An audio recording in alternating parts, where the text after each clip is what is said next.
Hashim class पर आपका स्वागत है।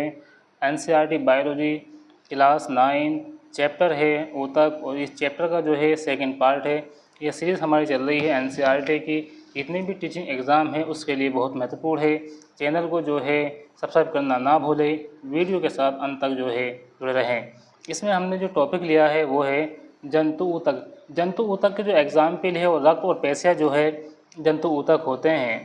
उनके कार्य के आधार पर विभिन्न प्रकार जंतु ऊतकों के बारे में विचार कर सकते हैं, जैसे एपिथेलियम ऊतक, संयोजी ऊतक, पेशी ऊतक, तंत्रिका ऊतक। तो विभिन्न प्रकार के जो जंतु ऊतक है जिसमें एपिथेलियम ऊतक है, संयोजी ऊतक है, पेशी ऊतक है और तंत्रिका ऊतक है।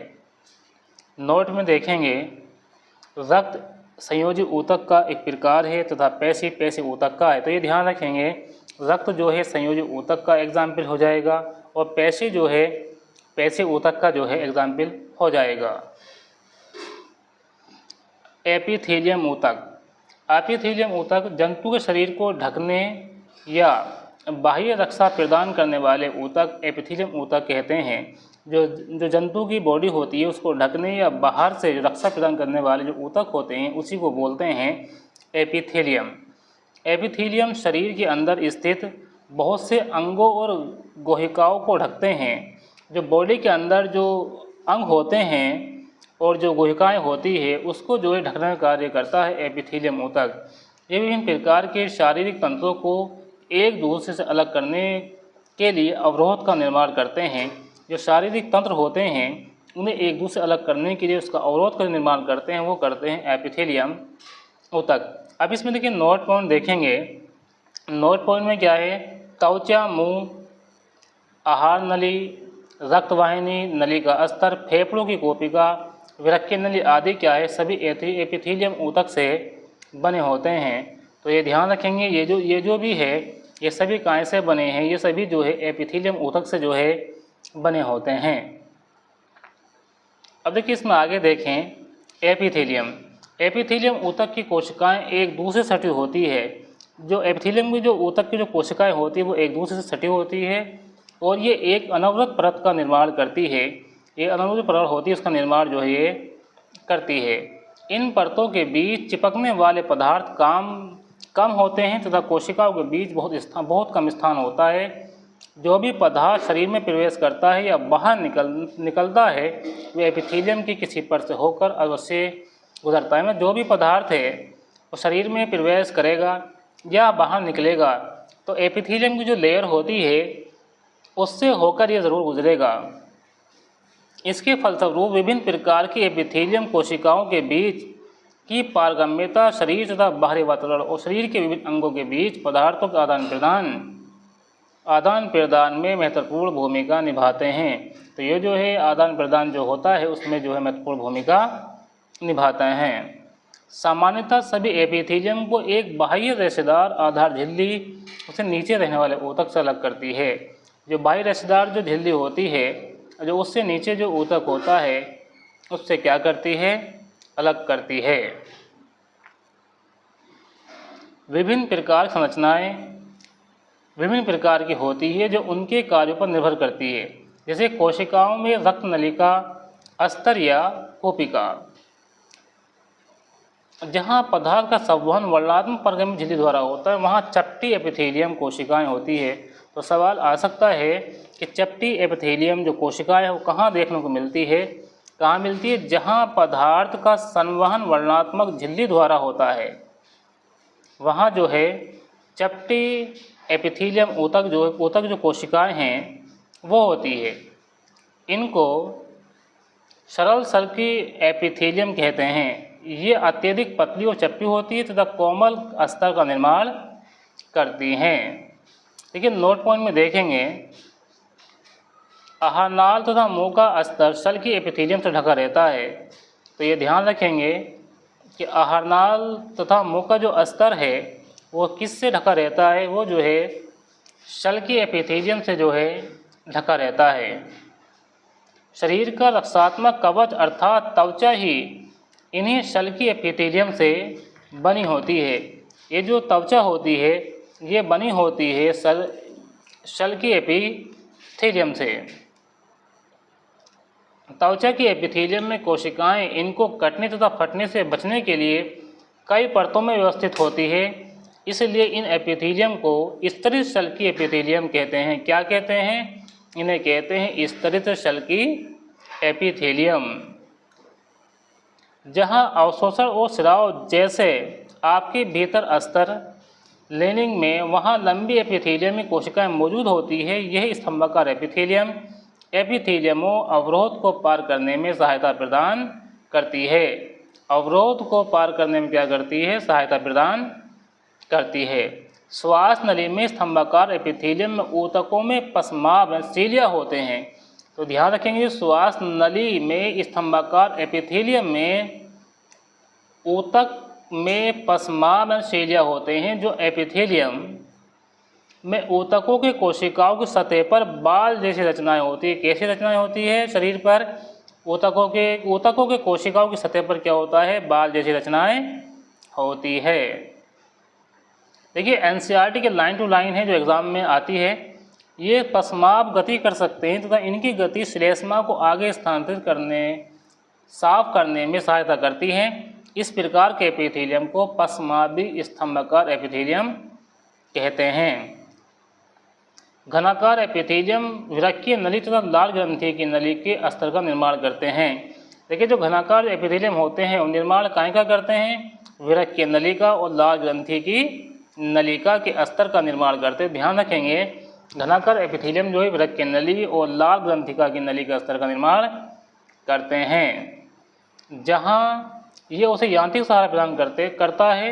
ये एपिथेलियम कोशिकाएं प्राय ग्रंथि कोशिका के रूप में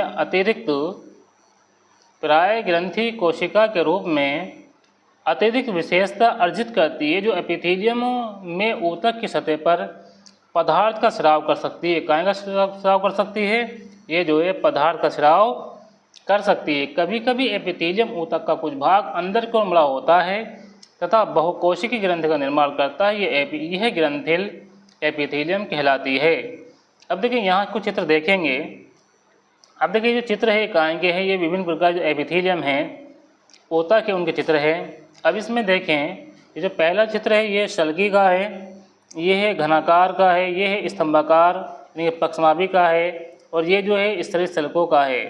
तो ये विभिन्न प्रकार के जो एपिथेलियम हैं वो उसका ऊतक है, वो उसका जो उनके जो है ये चित्र है। आप चित्र बना भी सकते हैं, नहीं तो चित्र ना बना तो कोई बात नहीं, आपको ये लाइनें जो है नोट करनी, क्योंकि एग्जाम में जो है यही लाइन आती है।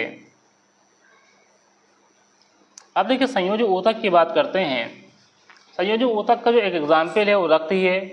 रक्त क्या है? रक्त एक जो है संयोजी ऊतक है। संयोजी ऊतक की कोशिकाएं आपस में कम जुड़ी होती है और अंतर कोशिकीय आधात्री मैट्रिक्स में धसी रहती है। तो ध्यान रखना है, आपस में जुड़ी होती है, कम जुड़ी होती है, लेकिन अंतर कोशीय आधात्री में क्या होता है? धसी रहती है। आधात्री को अंग्रेजी में जो है मैट्रिक्स कहा जाता है। ये आधात्री जेली की तरह सघन या कठोर हो सकती है। ये जो आधात्री है, जो मैट्रिक्स है, ये जो है जिस तरह से जेली होती है उस तरह से सघन या कठोर हो सकती है। आघाती प्रकृति विशेष जो ऊतक के कार्य के अनुसार बदलती रहती है। ये जो मैट्रिक्स है इसकी जो प्रकृति है वो संयोजी ऊतक के कार्य के अनुसार जो है बदलती रहती है। नोट देखेंगे, रक्त के तरल और आधात्य भाग को प्लाज्मा कहते हैं। तो ध्यान रखना है, रक्त का तरल भाग है और आधात्य जो भाग है उसको क्या कहते हैं? उसी को जो है प्लाज्मा कहते हैं। यानी कि प्लाज्मा में रक्त का तरल भाग होता है और आधात्य भाग, दोनों को मिला क्या बनता है? प्लाज्मा बनता है। प्लाज्मा में लाल रक्त कणिकाएं आरबीसी, सफ़ेद रक्त कणिकाएं डब्ल्यूबीसी तथा प्लेटलेट्स लंबित होते हैं। तो ध्यान रखना है, प्लाज्मा में आरबीसी और डब्ल्यूबीसी और प्लेटलेट्स क्या होते हैं? निलंबित होते हैं। प्लाज्मा में प्रोटीन,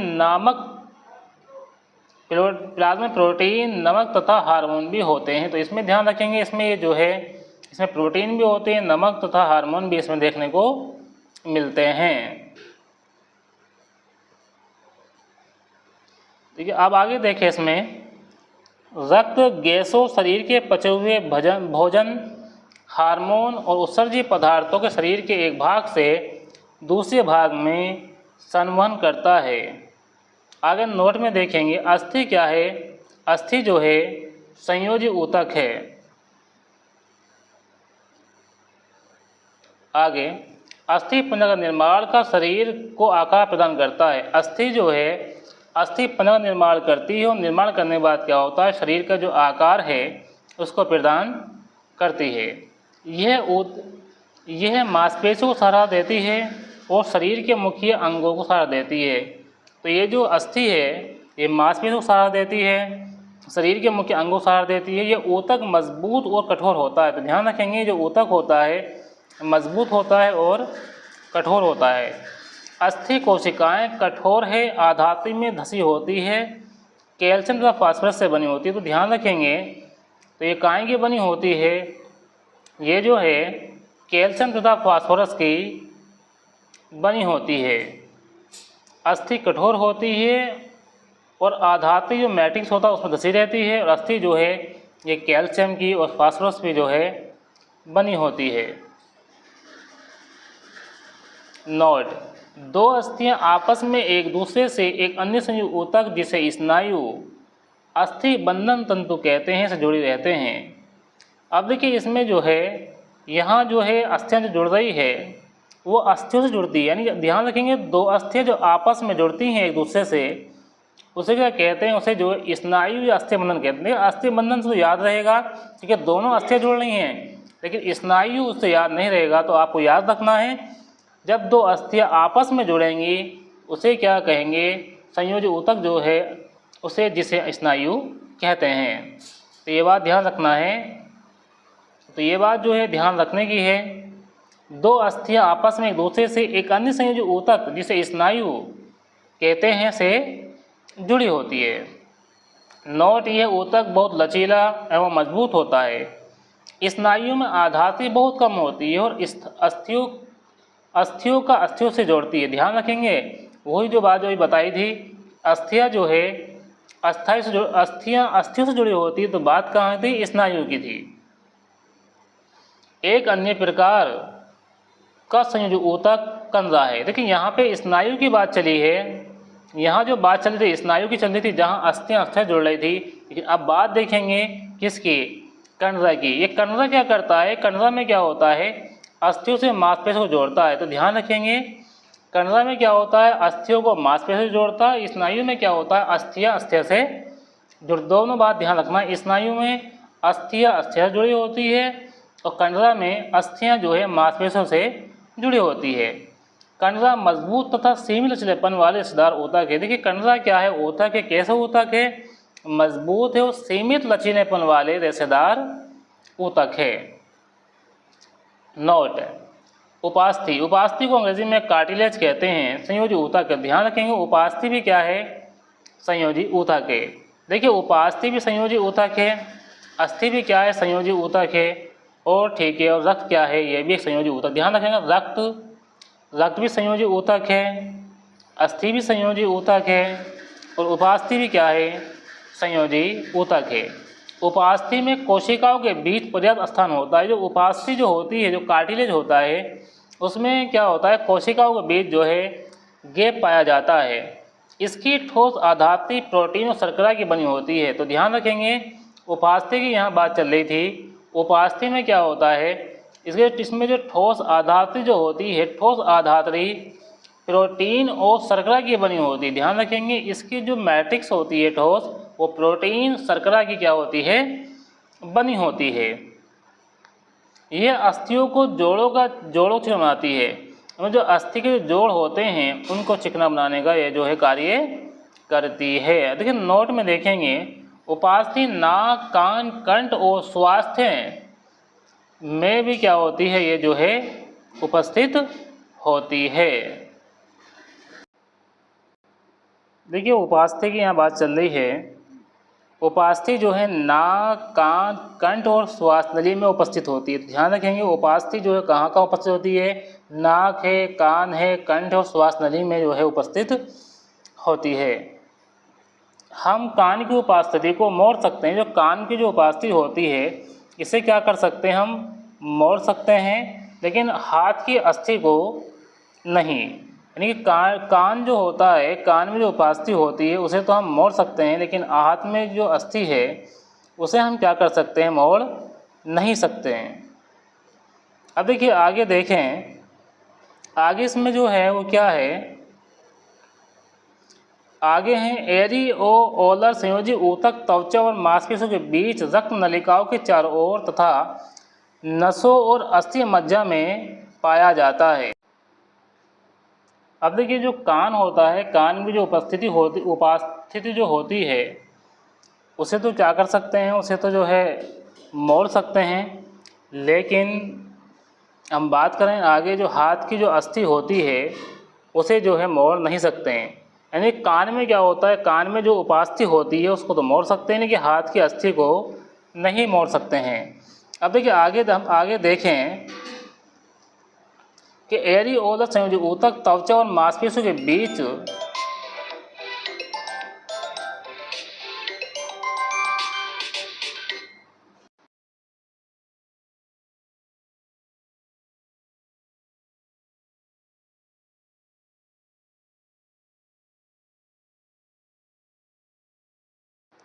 ठीक है। देखिए यहाँ जो था कि एरी ओलर संयोजी ऊतक त्वचा और मांसपेशियों के बीच रक्त नलिका के चारों ओर तथा नसों और अस्थि मज्जा में पाया जाता है। तो ये कहाँ पाया जाता है, ये जो है रक्त मांसपेशियों के बीच रक्त नलिकाओं के चारों ओर नसों और अस्थि मज्जा में पाया जाता है।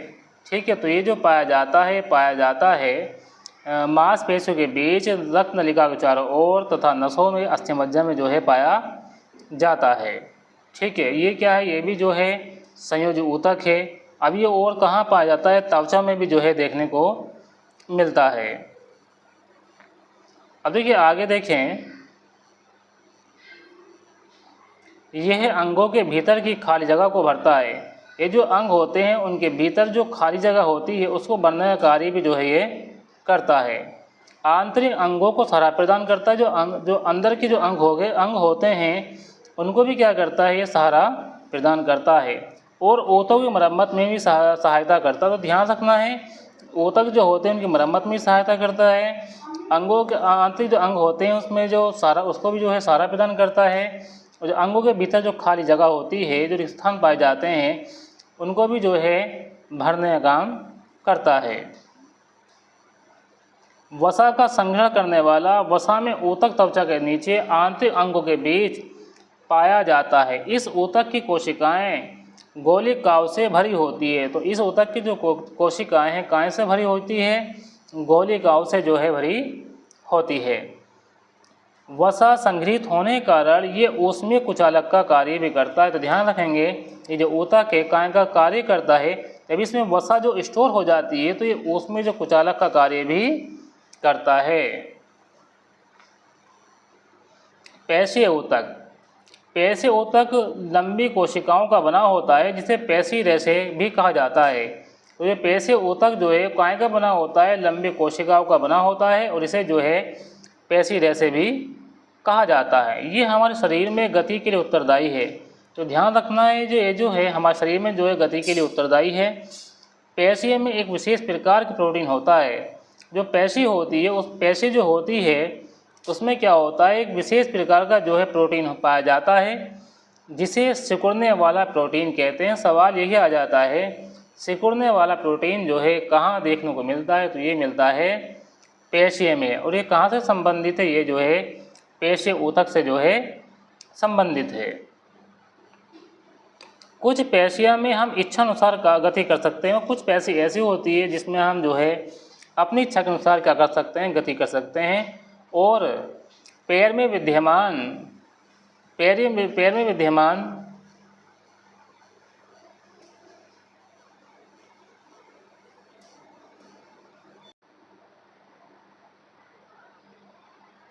देखिए यहाँ था लिखा था कुछ पेशियों में हम इस अनुसार का गति कर सकते हैं। हाथ और पैर में विद्यमान पेशियों, देखो यहाँ पैसे लिखा हुआ है, जो टाइपिंग मिस्टेक है, यहाँ लिखा हुआ है पेशियों को हम अपनी इच्छानुसार आवश्यकता पड़ने पर गति जो है करा सकते हैं या उनकी गति को रोक सकते हैं। मतलब उसकी जो अपनी इच्छानुसार जो है गति को जो है करा भी सकते हैं और गति को क्या कर सकते हैं, रोक भी सकते हैं।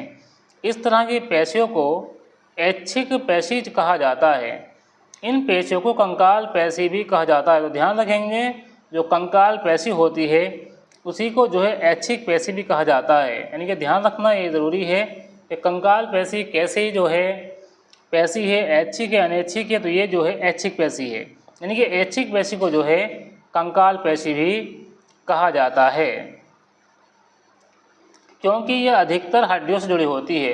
ये जो ऐच्छिक जो पेशियाँ है ये कहाँ से जुड़ी होती है, अधिकतर ये जो है हड्डियों से जुड़ी होती है, इसलिए ऐच्छिक पेशियों को जो है कंकाल पेशी भी कहा जाता है तथा शारीरिक गति में सहायक होती है। सूक्ष्मदर्शी से देखने पर ये पेशियाँ हल्के तथा गहरे रंगों में एक के बाद एक रेखा या धारी की तरह प्रतीत होती है। ध्यान रखना है, ये जो है एक रेखाओं या धारी की तरह जो है दिखाई देती, इसी कारण इसे रैखिक पेशी भी कहा जाता है। तो ध्यान रखना है, ऐच्छिक पेशी को कंकाल पेशी भी कहते हैं और इसे जो है रैखिक पेशी भी कहते हैं। इस ऊतक की कोशिकाएं लंबी बेलनाकार शाखा रहित और बहुनाभीय होती है। तो ध्यान रखना, ये जो ऊतक है इसकी जो कोशिकाएं कैसी होती हैं, वो लंबी भी होती है, बेलनाकार भी होती है और शाखा रहित भी होती है और बहुनाभीय भी होती है। तो यहाँ हम ऊतक की बात कर रहे थे। कौन सा ऊतक की बात कर रहे हैं, पेशीय ऊतक की बात कर रहे हैं। आहार नाल में, देखिए नदी नहीं है, नाल लिखा हुआ है, टाइपिंग मिस्टेक है। आहार नाल में भोजन का प्रभाव या रक्त नलिका का प्रसार एवं संकुचन जैसे गतियाँ ऐच्छिक नहीं है। तो ध्यान रखना है, आहार नाल में जो भोजन का प्रभाव या रक्त नलिका का प्रसार संकुचन यानी कि सिकुड़ना, ये जो गतियाँ हैं ये कैसी है, ऐच्छिक नहीं है यानी अनैच्छिक है। चिकनी पेशियों अथवा अनैच्छिक पेशियों इनकी गति को नियंत्रित करती है। जो चिकनी पेशियाँ होती है, अनैच्छिक पेशियाँ होती है, इनकी जो गति होती है इसकी जो है कंट्रोल करती है। ये आँख की पलक, मूत्रवाहिनी और फेफड़ों की सवसनी में भी पाया जाता है। ध्यान रखना है, कहाँ कहाँ पाया जाता है, आँख की पलक है, मूत्रवाहिनी है और फेफड़ों की सवसनी है। कोशिकाएं लंबी और इनका आखिरी सिरा नुकीला, जिसको बोलते हैं स्पाइंडल शेप होता है। ये एक केंद्र की होती है। ध्यान रखना है, ये कैसी होती है, ये जो है एक केंद्र की होती है। इनको आरक्षित पेशी भी कहा जाता है। तो ध्यान रखना है, ये एक केंद्रीय होती है, इनको जो है आरक्षित पेशी भी कहा जाता है। यहाँ किस पेशी की बात चल रही थी, यहाँ चल रही थी अनैच्छिक पेशी की। ठीक है, यहाँ चल रही थी अनैच्छिक पेशी की, इसमें केंद्र की बात चल रही है और आरक्षित पेशी भी जो कहा जाता है। हृदय की पेशियाँ जीवन भर लेबद्ध होकर प्रसार और संकुचन करती है। तो हृदय की जो पेशियाँ होती है लाइफ टाइम क्या करती है, वो जो है सिकुड़ती है, वो फैलती और सिकुड़ती है। इन्हें अनैच्छिक पेशियों को कार्डियक हृदय पेशी कहा जाता है। ये भी अनैच्छिक पेशी है, लेकिन इन्हें क्या कहा जाता है, इन्हें जो है कार्डियक हृदय पेशी कहा जाता है। हृदय की पेशी कोशिकाएं बेलनाकार शाखों वाली एक केंद्रीय होती। ध्यान रखना, ये भी कैसी होती है, एक केंद्र की होती है, शाखा वाली होती है और जो है बेलनाकार होती है। अब देखिए कुछ चित्र है, ये चित्र कहाँ के पेशी ऊतक की, जिसमें रैखिक पेशी है, चिकनी पेशी है और कार्डियक जो है हृदय पेशी है। तो ये पेशी के जो है चित्र है। देखिए चित्र आपको दिखाए जा रहे हैं, लेकिन आपको जो मोस्ट है वो जो लाइनें लिखी है एनसीईआरटी की लाइनें हैं, ये जो है बहुत मोस्ट है, क्योंकि अब एग्ज़ाम में जो है एनसीईआरटी के लेवल से जो है क्वेश्चन देखने को मिलता है। एनसीईआरटी पढ़ना इसलिए बहुत ज़रूरी है जो हम सीरीज़ लेके आए हैं। देखिए तंत्रिका ऊतक, सभी कोशिकाओं में उत्तेजना के अनुकूल प्रतिक्रिया करने की क्षमता होती है। यद्यपि तंत्रिका ऊतक की कोशिकाएं बहुत शीघ्र उत्तेजित होती है। ये जो तंत्रिका ऊतक है, तंत्रिका ऊतक की कोशिकाएं जो हैं बहुत शीघ्र क्या होती है, उत्तेजित होती है। इस उत्तेजना को बहुत ही शीघ्र पूरे शरीर में एक स्थान से दूसरे स्थान तक पहुंचती है। मस्तिष्क, मेरुरज्जु तथा तंत्रिकाएं सभी तंत्रिका ऊतकों की बनी होती है। देखिए मस्तिष्क जो है, मेरुरज्जु है, तंत्रिकाएं हैं, सभी क्या है, ये सभी की सभी जो है तंत्रिका ऊतकों की बनी होती है। तो ध्यान रखना है, मस्तिष्क, मेरुरज्जु और तंत्रिकाएं जो है तंत्रिका ऊतक की बनी होती है। अब इसमें देखिए नोट पॉइंट देखेंगे। नोट पॉइंट में क्या है, तंत्रिका ऊतक की कोशिका को तंत्रिका कोशिका या न्यूरॉन कहा जाता है। तो ध्यान रखेंगे, तंत्रिका ऊतक की जो कोशिकाएं हैं इसे तंत्रिका कोशिका या फिर क्या कहेंगे, न्यूरॉन कहेंगे। न्यूरॉन में कोशिकाएं केंद्रकों तथा कोशिका द्रव्य साइटोप्लाज्म होता है। तो ध्यान रखेंगे इसमें कोशिका द्रव्य होता है, इससे लंबे पतले बालों जैसी शाखाएं निकलती है। तो इसमें क्या होता है, इससे जो है लंबे पतले बालों जैसी शाखाएं जो है न्यूरॉन में इसमें निकलती है। प्राय प्रत्येक न्यूरॉन में, देखिए प्रत्येक न्यूरॉन में इस तरह का एक लंबा प्रवर्त होता है जिसको एक्सोन कहते हैं। तो क्या कहते हैं उसको, जो है एक्सोन, इसे एक्सोन कहा जाता है। तो ध्यान रखेंगे, एक लंबा जो प्रवर्त होता है उसको क्या कहते हैं, उसको एक्सोन कहते हैं। बहुत सारे छोटी शाखाएं प्रवर्त डेंड्राइट्स होते हैं। लंबा जो प्रवर्त होता है उसको एक्सोन कहेंगे, और छोटी शाखाएं होती है, प्रवर्त होती है, उसको क्या कहते हैं, उसको डेंड्राइट्स कहते हैं। एक तंत्रिका कोशिका 1 मीटर लंबी हो सकती है। ध्यान रखेंगे, तंत्रिका जो कोशिका है वो 1 मीटर लंबी हो सकती है। बहुत सारे तांत्रिक रेशें संयोजक के द्वारा एक साथ मिलकर एक तंत्रिका निर्माण करती है। तो यहाँ पे ध्यान रखेंगे, ये जो है न्यूरॉन तंत्रिका ऊतक की इकाई है। इसमें ये तंत्रिकाक्ष है, ये डेंड्राइट है, ये केंद्रक है, ये क्या है, कोशिका द्रव्य है। तंत्रिका रेशे से गुजरने वाली संवेदना को तंत्रिका संपादन करती है। तो तंत्रिका रेशे से जो संवेदना जो गुजरती है उसको जो स्पंदन जो करती है वो तंत्रिका करती है। तंत्रिका का स्पंदन हमें इच्छानुसार अपनी पेशी गति करने में सहायता करता है। तंत्रिका तथा पेशीय ऊतकों का कार्यात्मक संयोजन प्राय सभी जीवों में मौलिक है। साथ ही ये संयोजन उत्तेजना के अनुसार जंतु गति प्रदान करता है। क्या करता संयोजन, ये उत्तेजना के अनुसार जो गति होती है जंतु की गति करने में क्या करता है, प्रदान करता है उत्तेजना के अनुसार। अब देखिए इसके MCQ हैं इस चैप्टर के, ठीक है। अब देखिए इसमें आगे देखें, पौधों में वृद्धि विकास ऊतक के कारण होती है। स्थायी ऊतक के, विभजित ऊतक के, जाइलम के, फिल्म के। देखिए जब विभाजन होता है तो वृद्धि भी होती है, तो इसलिए क्या है, इसका विकल्प नंबर जो है B सही हो जाएगा। आगे, जाइलम का कार्य भोजन का परिवहन, जल एवं खनिजों का परिवहन, वृद्धि करना, प्रकाश संचरण करना। देखिए जाइलम से याद रखेंगे आप जल, तो जल वाला ऑप्शन जो है B में है, तो B में क्या है, इसका जो है ऑप्शन सही हो जाएगा। अब देखिए फ्लोएम, अब फ्लोएम को याद कर लेंगे, F से फ्लोएम कर लेंगे और F से फूड याद कर लेंगे, ठीक है। तो फूड जो है कौन सा ऑप्शन में है, B वाले ऑप्शन में है, भोजन का परिवहन, तो इसका विकल्प नंबर जो है B सही हो जाएगा। आगे, पेरेन्काइमा ऊतक का प्रमुख कार्य है भोजन का संग्रह, जल परिवहन, भोजन का परिवहन, संवेदना। देखिए जो भोजन को स्टोर करता है वो करता है पेरेन्काइमा, तो इसलिए विकल्प नंबर इसका A सही हो जाएगा। दृढ़ता प्रदान करने वाला ऊतक है पेरेन्काइमा, कोलेन्काइमा, स्केलेन्काइमा, फ्लोएम। स्केलेन्काइमा जो है क्या करता है, दृढ़ता प्रदान करता है, तो विकल्प नंबर C इसका सही हो जाएगा। तने की मोटाई में वृद्धि किस कारण होती है, शीर्ष विभूतक, पार्श्व विभूतक, अंतर्वेश विभूतक, पेरेन्काइमा। तने की जो मोटाई है पार्श्व विभूतक जो होता है उससे कारण जो है देखने को मिलती है, विकल्प नंबर 20 का सही हो जाएगा। वसा का संचय किस ऊतक में होता है, देखिए वसा का संचय जो किस ऊतक में होगा, अब इसमें अस्थि, उपास्थि, वसा में ऊतक, रक्त, तो वही है ऑप्शन में ही वसा लिखा हुआ, तो विकल्प नंबर इसका C सही हो जाएगा। रक्त किस प्रकार का ऊतक है, उपकला, पेशी, संयोजी, तंत्रिका। तो रक्त जो है वो संयोजी ऊतक है, तो इसका विकल्प नंबर जो है C सही हो जाएगा।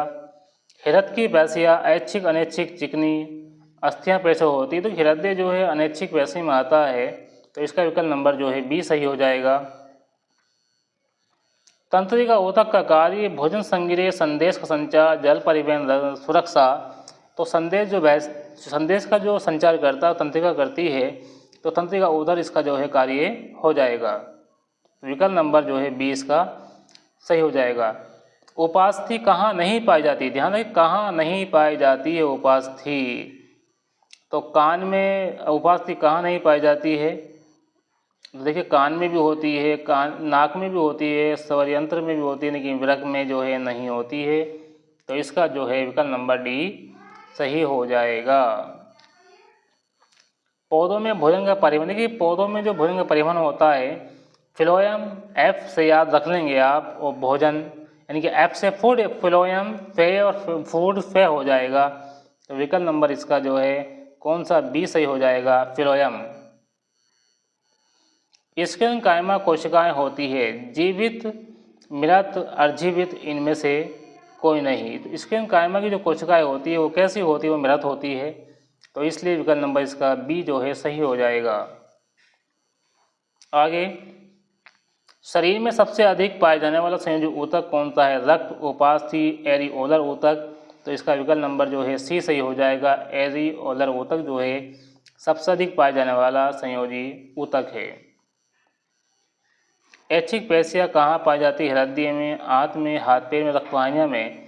देखिए जो हमारे हाथ पर होते हैं इसको हम अपनी इच्छा अनुसार जो है घुमाते हैं, कार्य करते हैं। तो ऐच्छिक का मतलब इच्छा अनुसार ही हो जाएगा। तो विकल्प नंबर इसका सी सही हो जाएगा।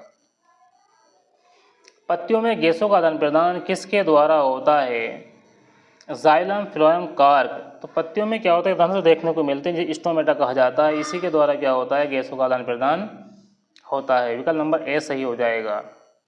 देखिए पौधों में लंबाई बढ़ाने वाला विभोजतक होता है। देखिए शीर्ष में कौन सा ऊतक होता है, शीर्षस्थ होता है। तो इसलिए जो है लंबाई जो बढ़ेगी वो शीर्ष से बढ़ेगी।